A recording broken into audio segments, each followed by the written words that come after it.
I'll be honest with you, that night didn't feel important when it started. It felt ordinary, almost boring, the kind of evening where you're just trying to get home without thinking too hard about anything. Radio low, windows cracked, streetlights blurring past, and for a few minutes you let yourself believe the world is quiet, safe, predictable.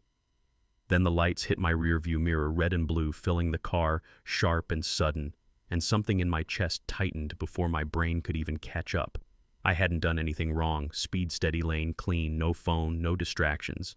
And still, my first thought wasn't, what did I do? It was, here we go again. You know what I mean? I pulled over slow, exactly how you're supposed to, hands on the wheel, engine off, window, down, breathing steady, like I'd practiced my whole life for moments like this, not because I was guilty, but because I knew how quickly a routine stop can turn into something else when the wrong assumptions walk up to your window. Two officers stepped out, one straight toward me, fast and stiff flashlight already cutting through the car, the other drifting back toward the trunk like he was casing it, hand resting near his belt, not tense, just ready. The first one didn't greet me, didn't explain why I was stopped, just leaned in and said license and registration, voice clipped light right in my eyes like he wanted me disoriented. I told him calmly where everything was, glove box, wallet, slow movements, the whole script, and he nodded without really listening, then glanced around the interior and smirked. Nice car. He said, what do you do for a living? And there it was, that familiar tone, that question, that isn't really a question at all, just a test you didn't know you were taking.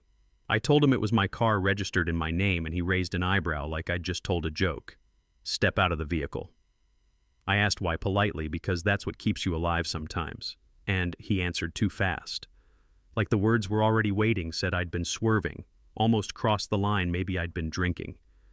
None of that was true, and I said so. Still calm, still measured, even mentioned my dash cam, because I believed stupidly that evidence mattered in real time.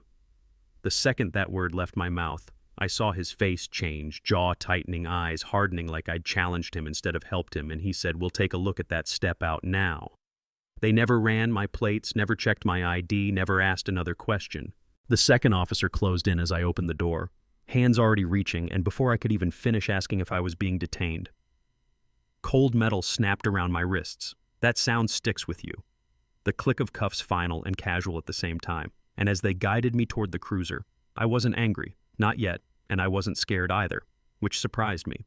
I was aware, hyper-aware, watching every movement, every word, because I knew something they didn't, and part of me wanted to see just how far they'd go when they thought no one important was watching. In the back of the car, separated by plastic and glass, I listened to them joke, laugh about paperwork, about how easy the stop had been, like I was just another box checked on a slow night, and yeah, that happened. At the station, they skipped steps, skipped booking, skipped the things they'd lecture everyone else about, tossed my wallet into an evidence bag, without opening it, without reading the name, without caring who I was. The cell door closed with a heavy clang that echoed down the hall, and suddenly it was quiet, the kind of quiet that makes you hear your own breathing. I sat on the bench, elbows on my knees, wrists still tingling, and time stretched, minutes melting into hours while phones rang somewhere out of sight. Doors opened and closed, voices passed and faded, and no one came for me.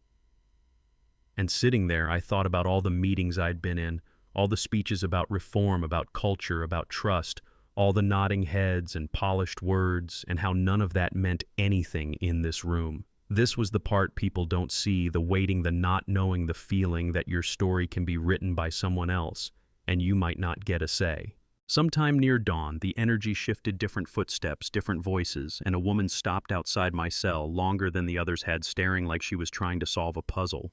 She was holding my wallet open, and I watched her face change color, draining eyes widening just a fraction before she closed it and walked away fast. She didn't say a word to me, but I knew right then the story had cracked. About 20 minutes later, the door opened, and she stood there again, posture straighter, voice careful. Sir, we reviewed the footage. She said you're being released immediately. No apology, no explanation, just a quiet undoing, like erasing a mistake before anyone else noticed.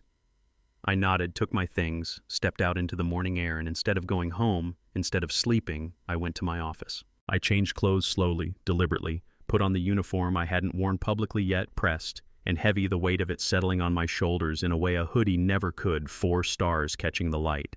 At 9 sharp, 2 officers were called into the chief's office. They walked in laughing, relaxed, one of them already starting a story about a guy they'd locked up the night before, and then the chair turned.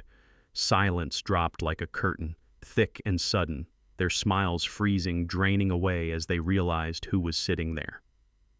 I let that moment breathe just long enough, then told them to sit down. They stumbled over apologies, over explanations, said the same thing again and again. We didn't know who you were, and I leaned forward and told them the truth. That was the problem. You didn't see a person, you saw a target, and you felt safe because you thought no one would hold you accountable. They were terminated that morning. Their footage went into training. Their names went where they wouldn't wear a badge again. Months later, someone asked me why I stayed in that cell, why I didn't speak up sooner, and I told them because the system doesn't fix itself from the outside, because sometimes you have to sit in it long enough to prove what it really is. So now I'm asking you, where do you draw the line between authority and abuse, between a mistake and a pattern, between silence and complicity?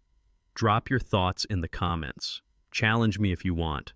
Share your own story. If you've lived something similar, and if this hit home, like it, subscribe, pass it on. Because the most dangerous